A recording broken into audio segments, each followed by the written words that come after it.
Hey, it's Wilson. People often ask me, how do I make an image look more professional? And it really doesn't have to do much with the gear. Today I'm going to go over 3 things that will help you make your images look more professional. The first thing is just to have clean imagery. What I mean by clean imagery is to be free from a distracting background. The second thing I take into consideration is using the rule of thirds. Most people will take photos straight in the center. And taking photos in the center, while it does work, your photos would look more professional if you played around with the composition a bit. And that's where the rule of thirds come in. The last thing that makes a photo look more professional is being more intentional with your images. When you take an image, you have to think about what each element in that image contributes to the final image. Does any elements in the image take away from the subject? Can you hide any of those elements that are distracting with the subject? Can you move things around? Can you shift the subject in any way to get rid of those distracting elements? It kind of goes back to making a clean image. With an intentional image, every part of that image contributes to making that image stronger. Okay, so let's go over some real-world examples from a recent family session that I did. Here is an example of an image that I made sure to keep the background a bit cleaner. This day was super busy. It was a very busy park. It was a nice day out, one of the first nice days in the spring. And it was absolutely full of people going around taking cherry blossom photos of their own.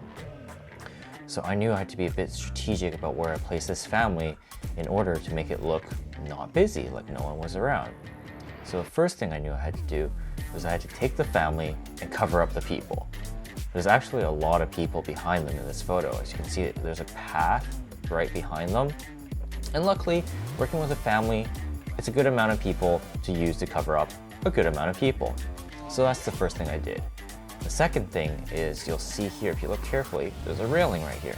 If I had placed them differently, you would have been able to see the railing there and it wouldn't have been as nice. So using the family to block off both the railing and the people in the background helps clean up the image a little more to make it look more professional.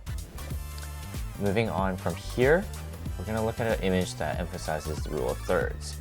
So if I drop in this crop function here, you will see the rule of thirds grid line, and you can see that her eyes fall right on the thirds line. Of course, I probably cropped this image in a little bit from what I shot on camera, but that's totally okay to do. Rarely do you get rule of thirds perfectly on the dot like this, straight out of camera. Now, the reason why this is good is because it creates a well-balanced photo. If it was a bit wider or a bit higher up, you would have too much headroom and the eye would start wandering. This is just the right amount of headroom. The eye doesn't wander. It leads you directly to where you want the subject, the viewer, I should say, to focus, which is right on her eyes. And for just here, it's a perfect amount of negative space. Balances out the image. It's not distracting. It's nice and clean, as mentioned from the previous photo.